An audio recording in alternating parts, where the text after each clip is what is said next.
now I am going to introduce today's moderator. Daniel Herigues is our policy director here at the Parking Reform Network, where he works with our partner organizations to accelerate critical parking reforms through education, organizing, coalition building, and direct advocacy.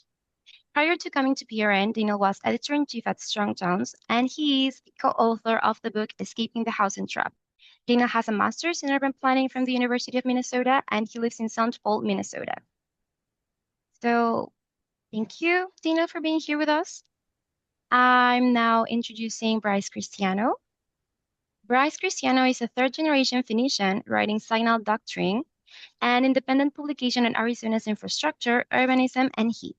His reporting on parking, shade, and the thermal geography of the valley has been syndicated by Strong Towns and Streets Blog USA. Previously, NBC News in New York and GIN Magazine in Taijin, he recently joined ASU's Stand Across initiative and as podcast and journalism producer. Thank you so much for being here with us today, Bryce. Thank you. And David King. Professor David King researched the codependence of transportation and land use planning, along with transportation finance and economics. This includes parking policy, microtransit, urban freight, and street design, and how municipal transport policies interact with land use planning. His work on transport finance examines how existing and new revenue tools can raise money for more effective and just transportation systems. His current research focuses on policy transfer, street design, and how new technologies affect transportation finance and local policy.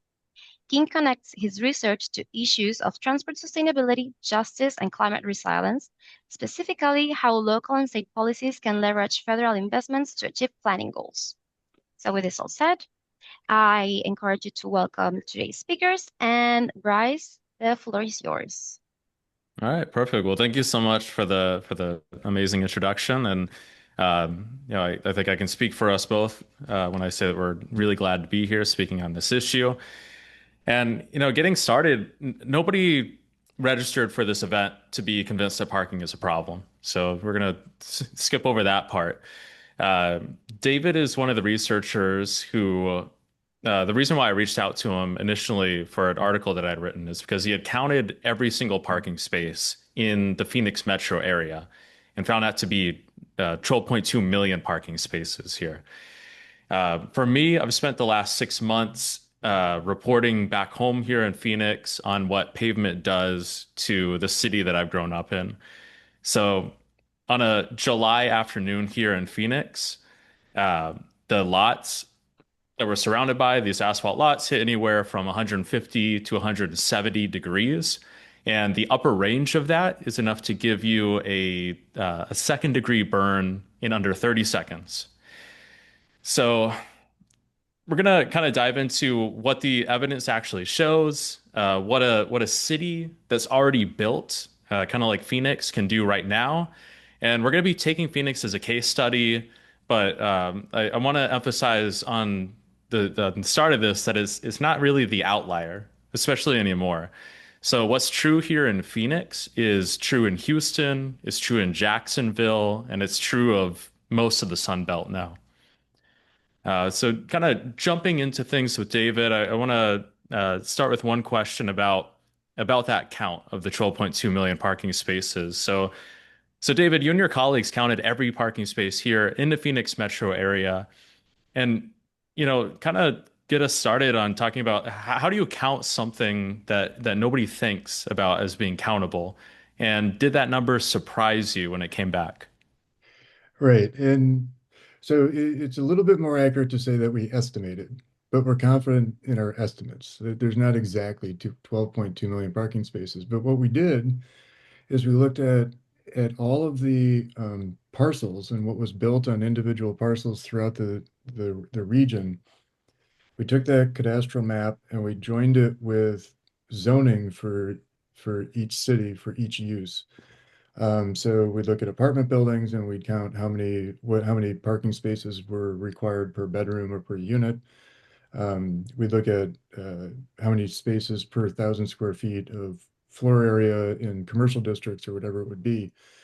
And then we added all of that together. And then in some cases, when there was shared parking, for instance, we would measure the parking structures, and then we would count the number of spaces on one structure and multiply it by the number of floors and things like that.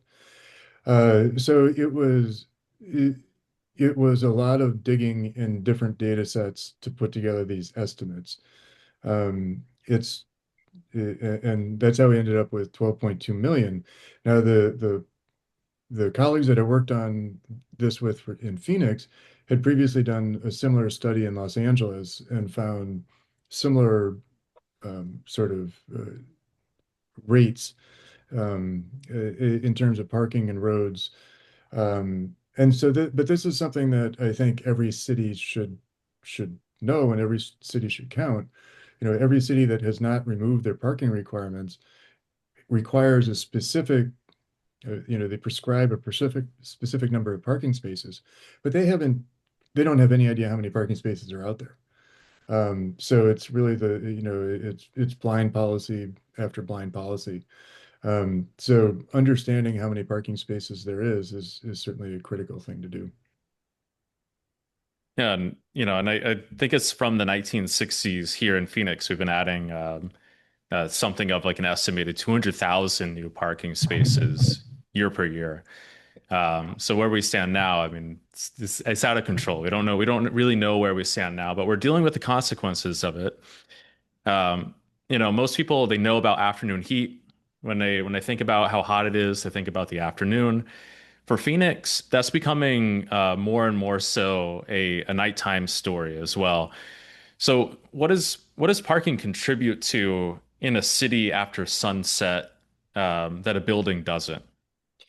Yeah, so it's the here in Phoenix, it's the overnight temperatures in the summer that have really increased and contributed to discomfort and public health issues, especially among homeless populations or people who can't afford air conditioning. Where in the early 80s, the average overnight temperature for the summer, overnight low, was around 80, 81 degrees.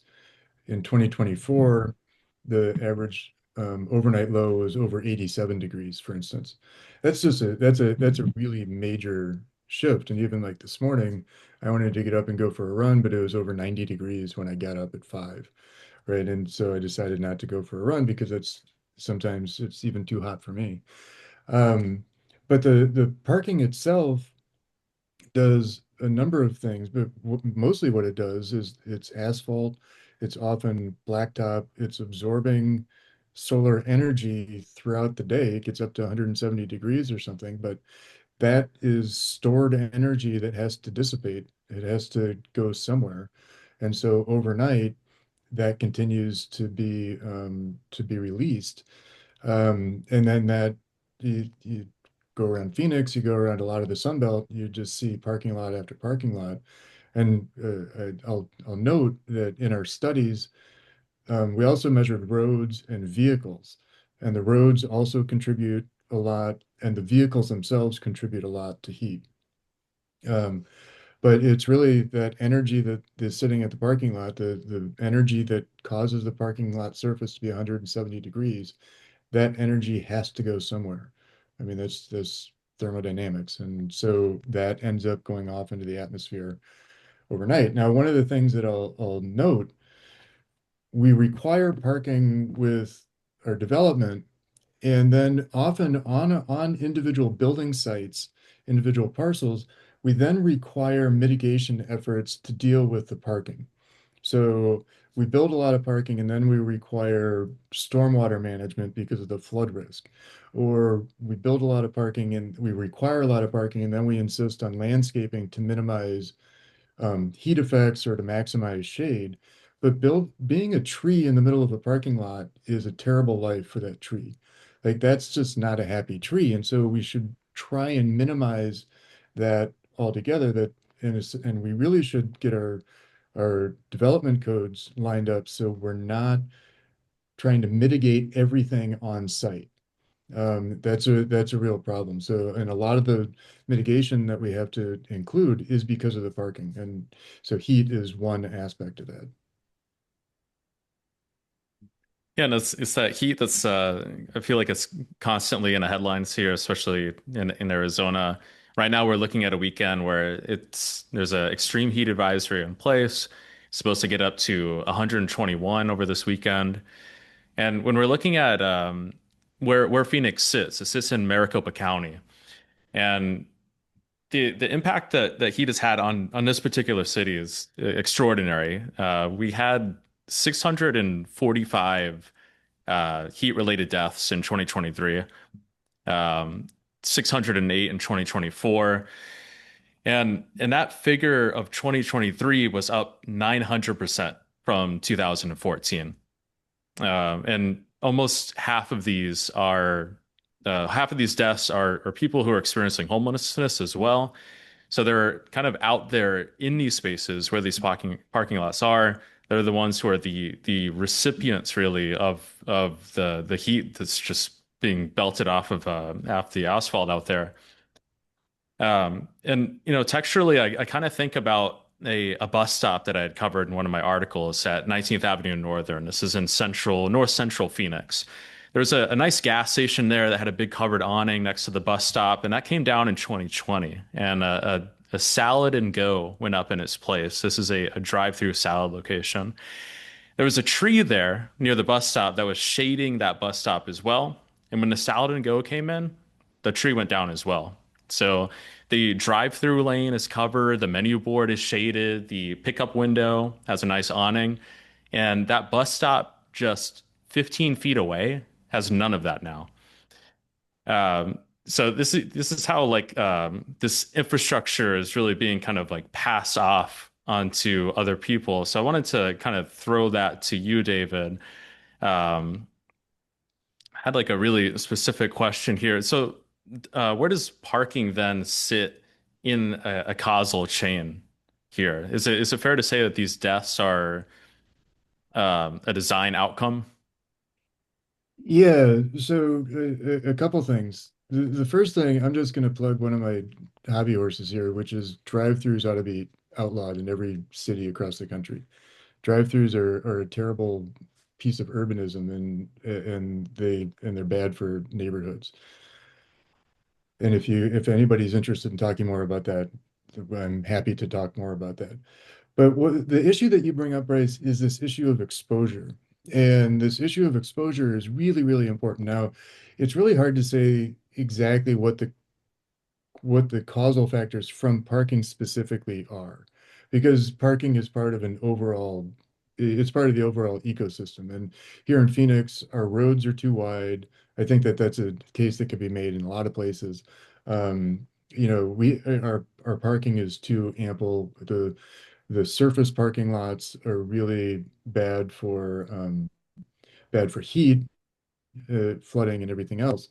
Um, but what we have is this issue of exposure. So the people who are outside, the people who are homeless, they're really suffering because of exposure, and they tend to locate in either places near where they get services. So there's a lot of folks downtown, near where they're getting services, or they tend to locate in places where they're left alone, which is freeway on-ramps, far reaches of parking lots, whatever it might be. Um, and so the places where they're left alone are by nature sort of lousy places that are high exposure to heat. But this idea of exposure doesn't just apply to homelessness. This idea of exposure is one of the things that we should think about to make a better city or make a more livable Phoenix or any Sunbelt. Um, being outside in July isn't that bad if you're only doing it for a few minutes. It's when you need to cross, a major arterial, and because of the light cycles and everything else, you might be there 5, 6, 7, 8 minutes.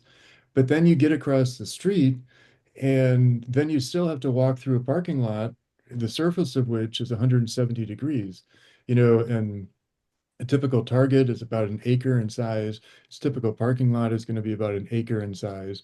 So that's a non-trivial amount of walking that you have to do through a parking lot, which is not a pleasant place to walk to begin with because drivers are looking for an empty spot. They're not looking for people who are walking. And so that issue of exposure, not just the people who are directly harmed to the point of injury or death, and that's absolutely tragic, but also is a huge disincentive for people to do any sort of walking, any sort of biking, even in the summer, when yes, it's hot, we can't do anything about that. But if you're only doing it for a few minutes, that's very different than if you're doing it for 15 or 20 minutes. And it has this sort of feedback loop. When I was writing on shade canopy distribution here in Phoenix, I was told that the sidewalk that nobody walks is a sidewalk that nobody thinks to shade. So it has like this feedback loop where it's too hot, so people decide not to go out, and then you think, oh, we don't really necessarily need to invest in shade infrastructure here. So it's kind of breaking up these urban spaces, like more and more. So. Yeah, well, I mean, there's an old joke of sorts in planning. It's like you don't build a bridge where you see people swimming across the river. It's like, and here in Phoenix, if there's no shade somewhere, nobody's going to walk. They're actually in places like Singapore, there's actually programs of, Singapore's a lot of heat, but they have a lot of rain in the monsoon seasons. And so they've actually developed a covered walkway program that is maximizing the shaded or, in this case, rain protected walkways. But there's no reason that we couldn't do something like that in Phoenix. And it's not the kind of thing that we have to, you know, cover the entire region with these things.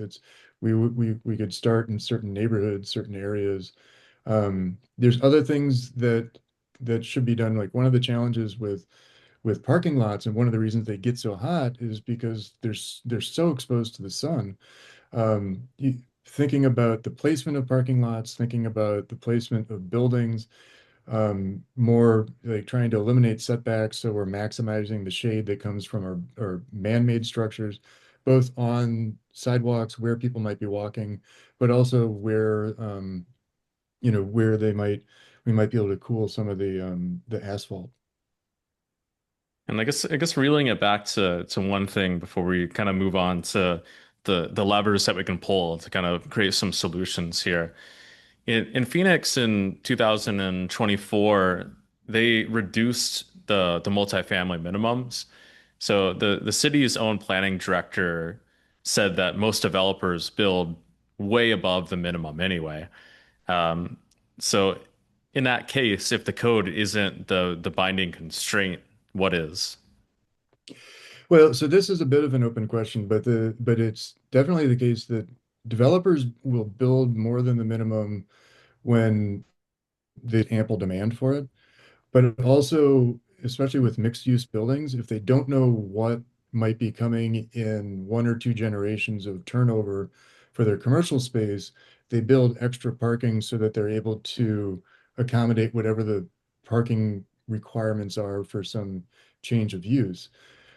That said, there's a lot of constraints. Lenders refer to the ITE parking generation rates, or lenders will refer to, they're looking at their comparable projects and they'll only lend money when it fits their conception of what works. So getting a place that doesn't have any parking approved financially is difficult. So in that case, a developer might say, well, building these extra parking spaces might cost me $50,000, but I can get financing now. So, so that's fine. Nobody's going to complain that there isn't enough parking then. But some of the encouraging things, certainly here in the Phoenix region, in Tempe, there's a new development called Cul-de-sac, which doesn't have any parking for the residents. In fact, the residents have to sign an agreement that they're not going to have any, they're not going to have a car. There's a little bit of parking for their commercial businesses, but that gives, I don't expect that one development is going to change a lot of behavior. I think that there's people who are self-selecting into cul-de-sac, but it does open up an opportunity and a comparable case that you can go to a developer could go to a lender with and say, look, you can have successful buildings without parking or with less parking. So the more examples that we have, both here locally, but also across the country, the the the more those other constraints that aren't as well known as the zoning code are going to start falling apart. Yeah, and cul-de-sac is one of those phenomenal examples that I found, which made me proud that it was here in my home city, especially where we're dealing with such extreme heat.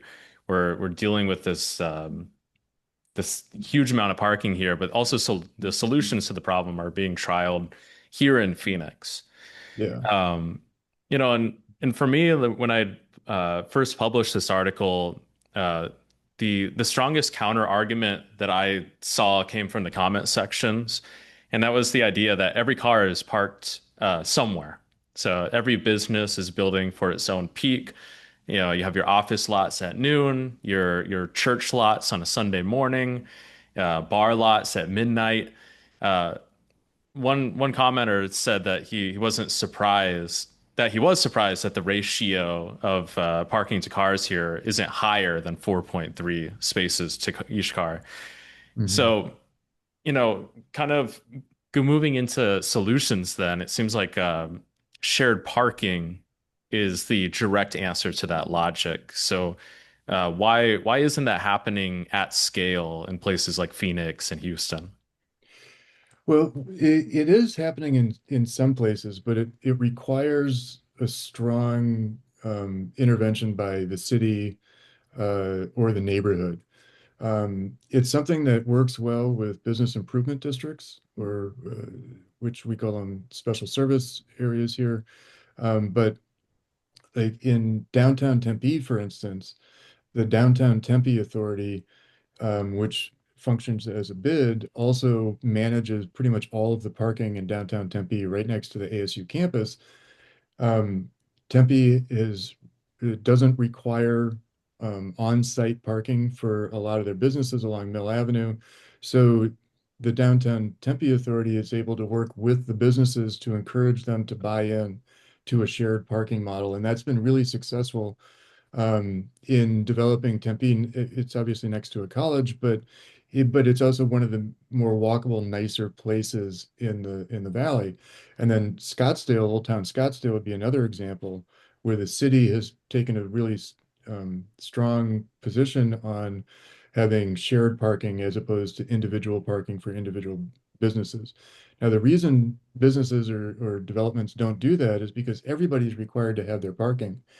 So the incentives to share are are very, very low.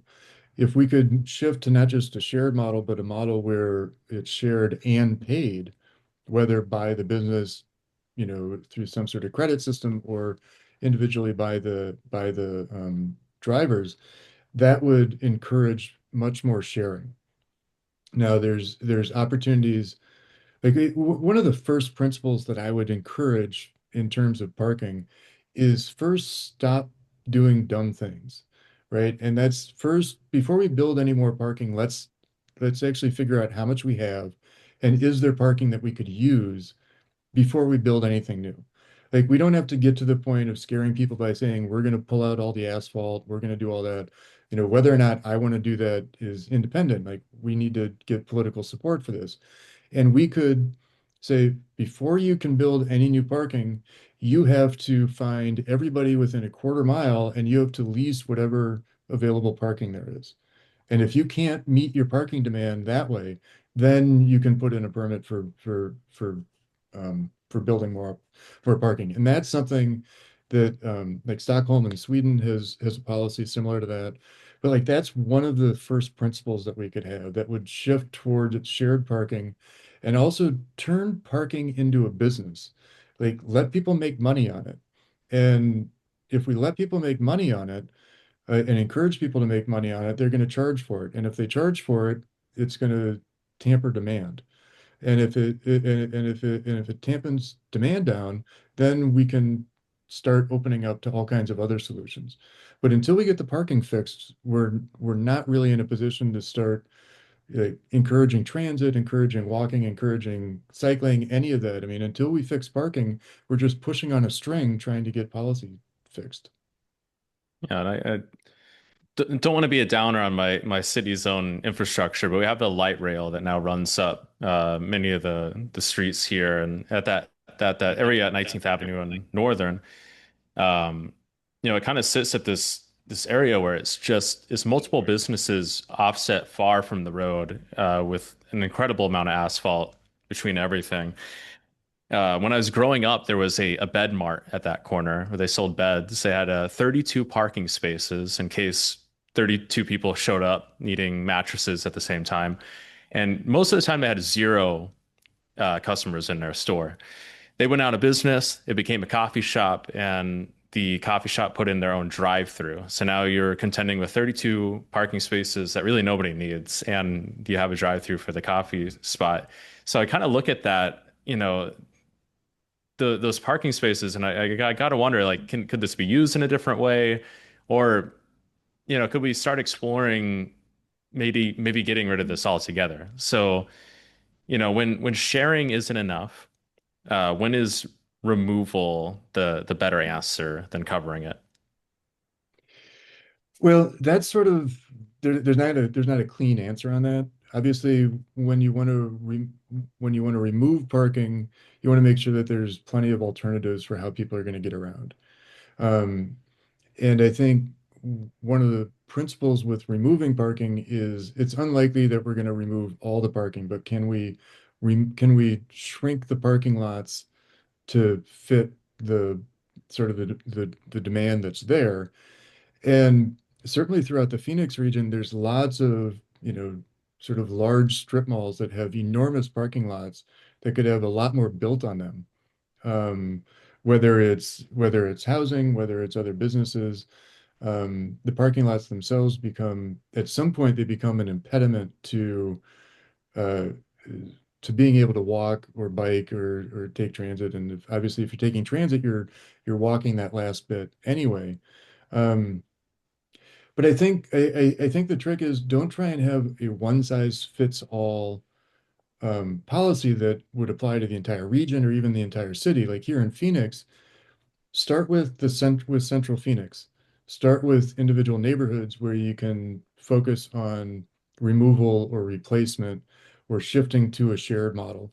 Um, there's more people now than ever before who they'll own cars, but they don't use them during the week very much, right? Like they work from home or whatever. So the cars really become something that they're using for recreational and social things. That sort of parking demand is very different than needing a car right in your driveway all the time. And so there's different ways of approaching that. And again, I think bringing pricing into it is a way to not just manage demand, but pricing and what people are willing to pay is an important piece of information in terms of the value of that thing. And by giving parking away everywhere, we make it so that everybody expects free parking everywhere. But shifting to a paid model will open up ideas so that people will start warming to alternatives. And none of this is an overnight thing. You can't just snap your fingers and make this all change overnight. I mean, another great solution that unfortunately can't be done overnight is just covering all this parking. Is almost like the happy medium. Is that you can keep your parking spaces, you can have the convenience of being able to drive somewhere and not be at a loss for where to put your car. But covered solar at scale in the valley here in Phoenix has mainly been built by, when I was doing research, by public and institutional actors. So we're looking at like community colleges, libraries, campuses, not so much with private retail. So I know that Albertsons, the grocery store chain, they had covered 43 of their stores nationally out of like more than 2,200. And then they just kind of stopped. And Fry's and Safeway, they have some one-offs here and there. So, really this kind of relief is not being allocated um, by heat or by need. It's just being done by, procurement on a spreadsheet somewhere in Albertsons corporate headquarters. And when we look at other countries right now, we look at France. France made it a law. They made a national mandate for solar canopies over all of these larger lots. Um, so, when I'm looking at a place as sunny as Phoenix or, all the sun that we get in Florida as well, I'm wondering why doesn't that public first pattern um, hold beyond Phoenix? Yeah, so I mean that's an excellent question. Now, one thing about that French law is it's for any parking lot with 80 spaces or more. I suspect one of the things that's going to happen with that is you're going to end up with a lot of 75 to 79 space parking lots because they're going to avoid that additional cost. But the bigger issue is these are covering uh, solving parking um, isn't going to happen through the market. Developers aren't going to start covering their parking unless they're required to. Developers aren't going to start sharing their parking unless they're required to. Like this is an area where we need the cities or business improvement districts or something else um, to step in and say we're going to do things differently. And that's and I think that there's a lot of things like that that we certainly as researchers, and this is sort of a criticism I have of our transport policy overall, is we are trying to increment our way to a better future, when actually what we need to do is we need to just require some different things. And part of that, in my view, is that the planning profession needs to have a mea culpa moment with parking, saying we've been wrong this whole time. We've been wrong for 100 years on these parking requirements, and and they're nonsense. So then that opens up like what should our transport policy actually be at a local level? Um, but it does require that cities get involved, that states get involved, these institutional actors get involved.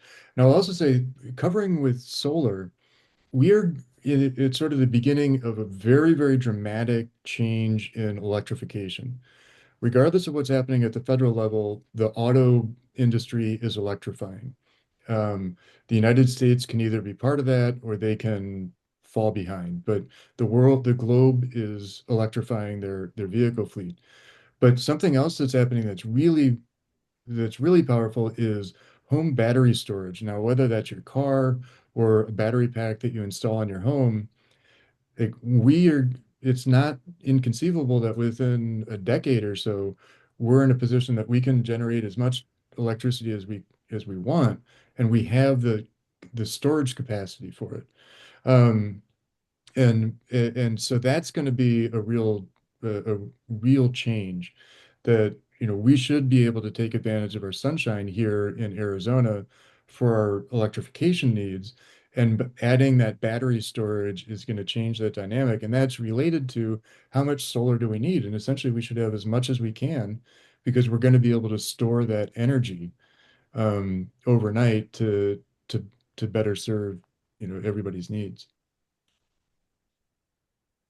Yeah, and I guess we'll kind of I'll try to bring things nearing to a close here for the sake of our moderators. And when you and I had spoken to each other, you wrote me a line via email that I wasn't able to stop thinking about, and I actually made it the title of one of my articles is that we can build a new city in a decade. We have 60,000 people per year moving into the Phoenix metro area, so that's more than 100 a day. You know, could you maybe make the case then that the city that they need might already exist in the parking supply? Yeah, I mean, if you look at the amount of parking that we have, especially in certain areas like downtown Phoenix, the area that anywhere close to the light rail, like one of the things that's happening with the light rail is we're building a new stop up at the Metro Center Mall. For those of you who don't know, Metro Center Mall was one of the classic regional malls, large regional mall here in North Phoenix, and it closed couple of years ago. So it's this massive site. I think it's 600 or 700 acres, all set to be redeveloped, and it has a brand new light rail station. Like that's a real opportunity to reinvent a sizable part of North Central Phoenix. Um, there's a lot of parking lots along the light rail, and if we would allow people to build whatever it is that they wanted to build, we could really guide a lot of development into areas. Maybe it doesn't lead to a lot of extra transit ridership, but that increased density would lead to more walking and biking trips for sure. And it would get to issues of reducing exposure and and reducing the amount of sort of non-essential heat generating asphalt. Perfect. Yeah, and like these people that we're looking at and these solutions too, with like malls going derelict and being shut down. I mean, this isn't just a Phoenix thing. People are moving right now to Texas, to Florida. They're moving all along the Sun Belt corridor. So we really have a chance right now across, the entire I-10 corridor, really, to reconsider what we want cities to look like moving forward. So, Phoenix is the leading growth indicator, I guess, but it's not the exception. So I guess from there, well, I guess unless David has any closing remarks, we could pass it along. I mean, the other thing I'll close with is that as a climate resilience strategy, regardless of what you're thinking about resilience, this summer has been, in the last couple of years, have really been a lesson that we need to think about climate resilience in our cities and our planning. And I'm only partially joking when I argue that surface parking is America's greatest natural resource. These are places of opportunity that we need to come up with solutions for. And we need to replace the parking with things that people value in cities. Nobody's coming to Phoenix to park. People are coming to Phoenix to go hiking, to enjoy the sun, to do whatever else it is. But we really need to think about parking as being this important part of any type of resilience strategy as well. I will jump in and take some audience questions here. And thank you so much, Bryce and David. That was fascinating. And yeah, we've got some time for audience Q&A. Feel free. I see a couple people have posted questions in the chat already. Feel free to either type your question in the chat or use the little hand raise feature in the Zoom toolbar. And we'll call on you. We'll see how many questions we can get to here. I am scrolling back up to make sure I didn't miss any earlier.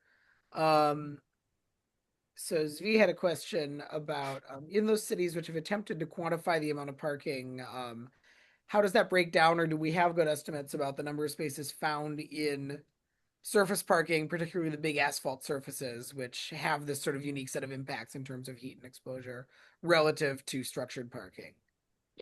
Yeah, so that's something we have some of that data for Phoenix. And this is actually a project that I'm interested I'm developing with some colleagues to do some remote sensing of satellite imagery to estimate the total amount of observable parking, then then figure out where's the structured parking versus where's the surface parking.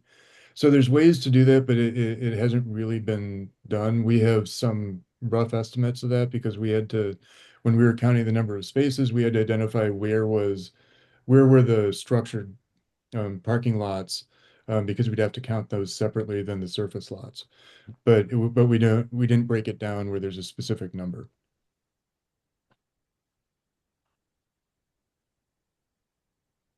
Tom Joyce from CDOT would like to hear more about why drive-throughs are so terrible.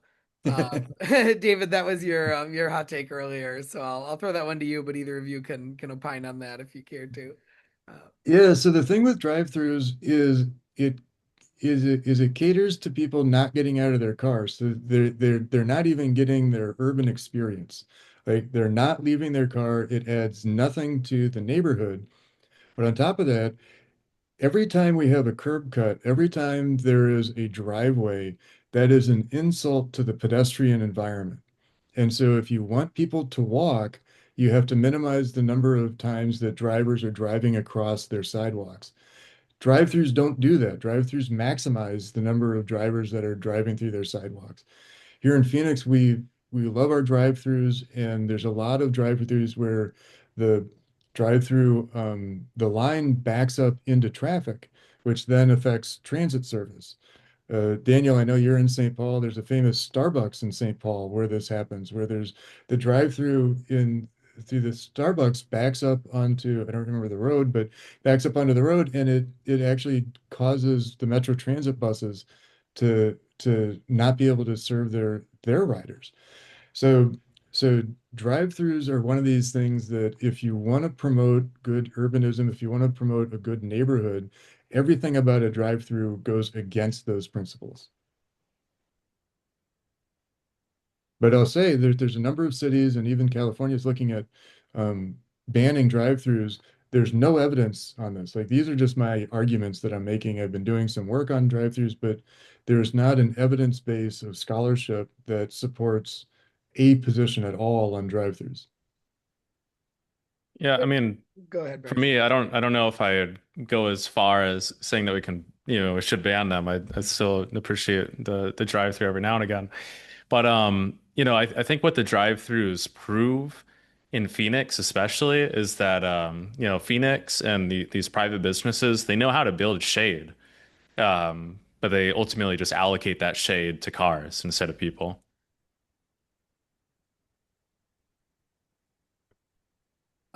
David, I'm so glad you mentioned the Carbucks in St. Paul. That was locally very controversial. The police had to station people to direct traffic every single morning for a while, and that contributed to the passage of a partial. It's not 100%, but we have a drive-through ban Yeah. in a lot of St. Paul and Minneapolis. I think in part because of that whole absurd saga.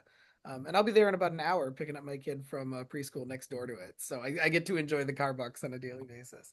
Um, One question that I had, and I think it might incorporate some of the discussion in the chat about shared parking and business improvement districts. I'd love to hear a little bit more about how that works in downtown Tempe.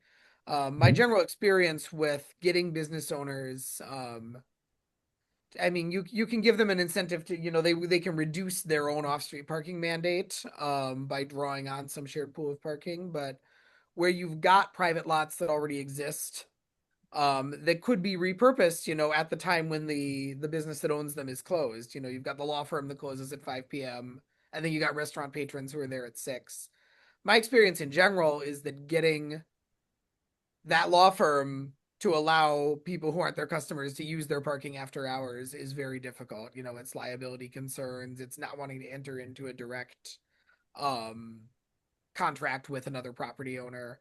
So I'm curious to hear more about how they deal with that in Tempe, and how that's working.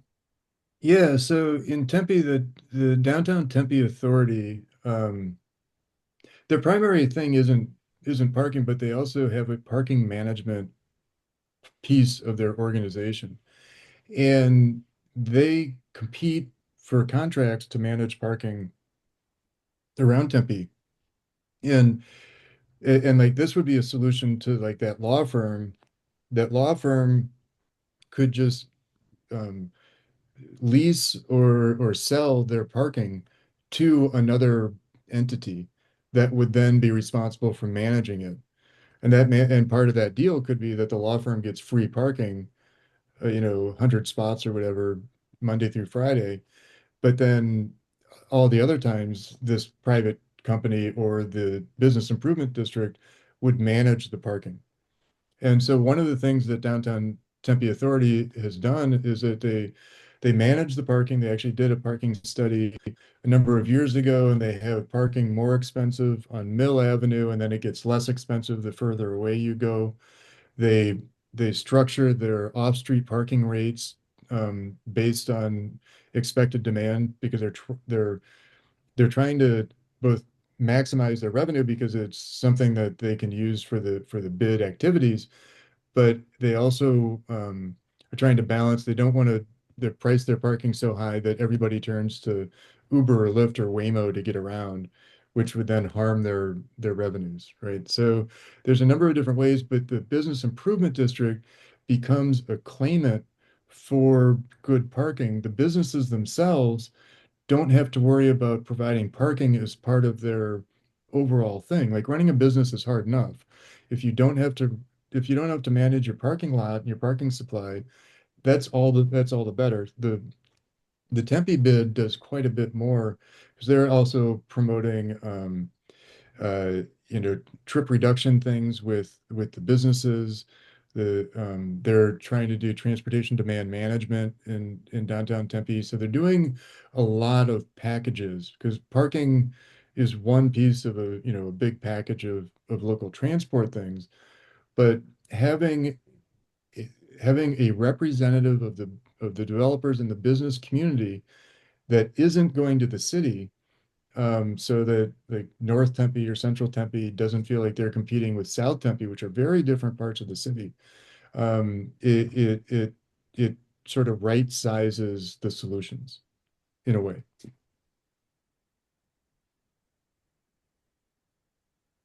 Looking at the time here, I'm going to sort of maybe half consolidate a couple questions that I'd love to hear Bryce in particular speak to. But Connor asks, how has the conversation about parking changed recently in Phoenix, especially considering the last 2 summers? Hottest on record. Is parking reform catching on, or are people talking about the urgency in a different way? And we might sort of, if you want to, you can sort of combine that with Stephanie's question about what narratives are effective at making bolder reforms possible. Just are you seeing that conversation shift in productive ways? Yeah, I mean, I feel like like I just got back to Phoenix 6 months ago, so I've been gone for a long time. I've been on the East Coast. I've seen how other places are managing parking, and I come back here and it's tremendous changes here in Tempe, and people can feel it when they come here. Tempe has become a destination spot, but the policy conversation has begun moving pretty quickly, though. Especially as the heat's been increasing. So it was in 2024 that council had voted. I think it was like 8-1 on cutting those parking minimums for multifamily um, areas. So that's like a real tangible change, not just like talking about things like online, but it's actually enacting policy. And the bigger shift is how people are kind of talking about things now. So 5 years ago, uh, parking was kind of this. It was like a convenience question or a traffic question. And now during these 2 summers, with more than 600 deaths, in the county alone, and the thing about the county deaths too that I kind of, there's like a quick aside here, it's 600 county deaths per year in Maricopa County. It's the largest county in Arizona. In the same year that there was 643 heat deaths, there were 404 homicides in the entire state. So it's getting to this point now where heat is killing more people in one county than homicides are accounting for in the entire state. So it's becoming rapidly this health question. So I think that that's what's changed the most. It's gone from a matter of, oh, you're taking away the convenience of my parking spaces to, um, I want to be able to continue living in the city that I've been in for 3 generations. So that's kind of what's changed. The health arguments have come up into the foreground now. Yeah, the only thing that I would add to that is there's a lot of interest in quick and easy solutions. So, for instance, here in the city of Phoenix, they're really into cool pavement, like painting the roads, painting parking lots.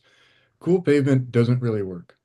It's not really an effective strategy for reducing heat, in part because the pavement gets covered in dirt and grime and tire wear and other things like that.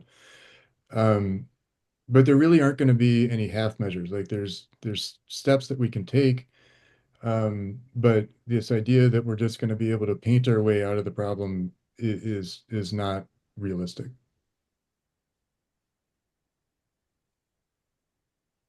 One question I'd love to dig into before we're out of time here is the solar canopies over parking lots. I'm hearing that come up again and again. And even hearing it kind of validated. I was reached out to recently by someone who works in the solar industry saying, people were talking about this constantly. They're coming with this question: can't we just require people to put solar panels over all the parking lots? And this guy who works in community scale solar was saying, now hold on, because in some cases, what that means is you're proposing locking in the single worst land use, which is a surface parking lot, for the next 25 to 35 years, for the depreciation life cycle of this infrastructure. So I'm very curious, in this evolving area, like how we can balance that trade-off as a matter of public policy, where there are a whole bunch of parking lots that aren't going to go away anytime soon. And here's a way we can meet two goals. We can do some renewable energy generation and we can create shade. But it does come with that downside of we don't want to legislate it with a broad brush. We don't want to accidentally prevent the redevelopment of parking into better uses. So like how from a policy perspective might we try to get at that trade-off? Well, one thing that I would say to begin with is for the cities that still require parking, which is most of them. I mean, there's been a lot of change there, but if you require parking and then to on top of that require solar canopies, that's adding a lot of required costs to any development, which I think is problematic. Um, in terms of locking in these land uses, it sort of depends. Like solar panels don't last forever, they're durable, but generally they last 15 or 20 years. So you're locking in for a while, but not necessarily permanently. Um, there's also so the cost of solar is going down um, quite a bit. So it I don't know what the current additional cost is of that. Um, but I think a bigger issue is we're probably moving toward covering just about everything in solar with new solar technologies. And especially here in Arizona, where we have more sun than we know what to do with, that makes a lot of sense. In a northern place, maybe it doesn't make as much sense to do that, but there's a lot of potential energy to capture here. And we should do everything we can to encourage that. But I think we have to be wary of the costs associated with requiring it. There's a tendency, coming from a urban planning background, to seize on a good thing and then require it, especially at the local kind of zoning level, in really ham-handed ways. In some ways, the story of parking mandates is a story of that, where they were addressing a real problem 70, 80 years ago, in an extremely blunt instrument kind of way. Yeah. You also see things like, hey, we want walkable neighborhoods, we want walk to amenities, let's require commercial on the ground floor of every building. And then it turns out the market can't actually support that much retail space. There planning is rife with these kind of you know and that one thing I see in the conversation about parking right now is there's been a lot of change in the profession. This was something that I wanted to ask about that came up in your discussion, but the need for a collective mea culpa in the planning profession.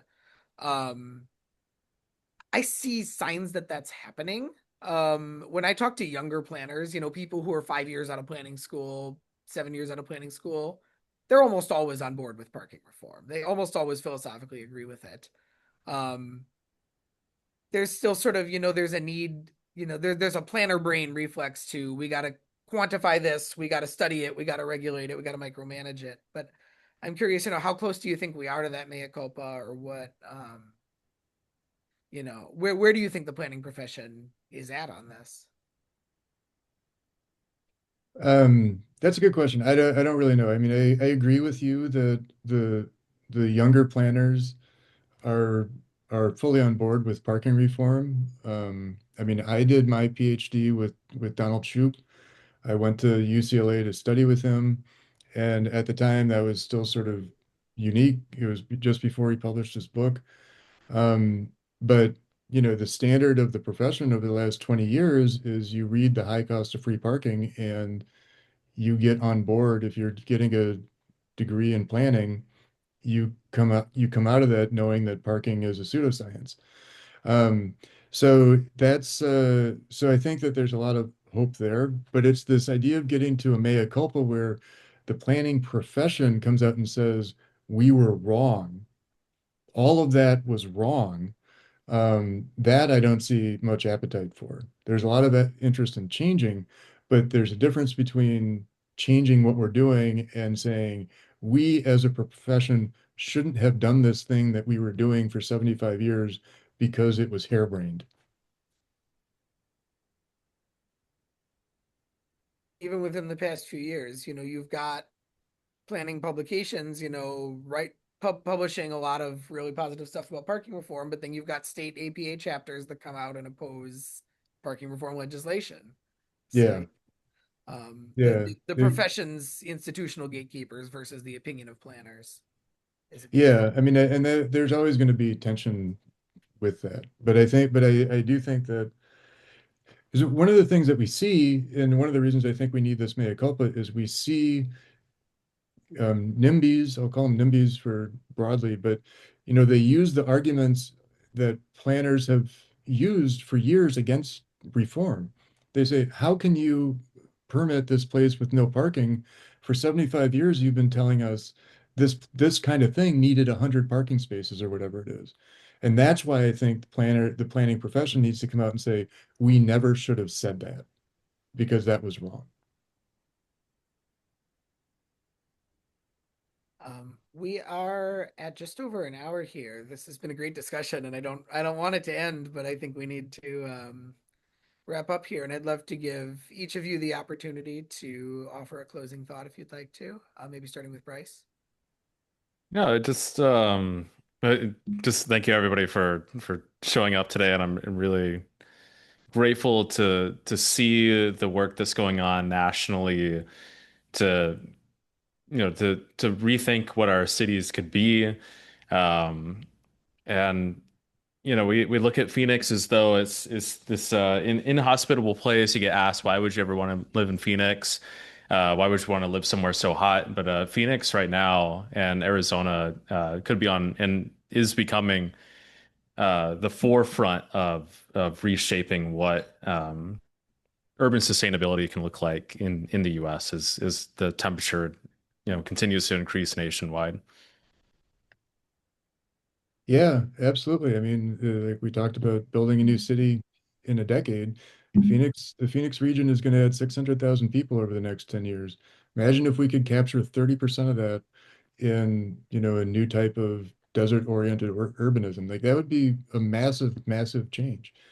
Um, I'll finish. Zvi commented that we hear about Don Shoup's work a lot, and he plugged Rick Wilson, and I second that. Rick Wilson is an excellent scholar, has written a lot about parking. It was sad to lose him a couple of years ago, but he's done some really good work on parking reform and actually how to implement parking reform as well. He spent much more time on the policy implementation side than Don did. Hand it back over to Paula to wrap us up here. Thanks, Daniel. Okay, with this, I'm going to wrap the session. So thank you so much, Bryce and David, for being here with us today. Thank you, Daniel, for the help with the chat, and thank you, everyone. I'm going to leave the calendar, appearance event calendar, and the link to join to Partner Reform Network on the chat. And also a quick feedback form if you would like to share your thoughts on this event. We also love reading your comments, what went well, what we can improve. So it's always nice to hear your thoughts. So thank you so much, everyone. And I encourage everyone to say goodbye while I close the session. So thank you so much. Bye, Bryce. Bye, David. Thank you. Thank you. Goodbye.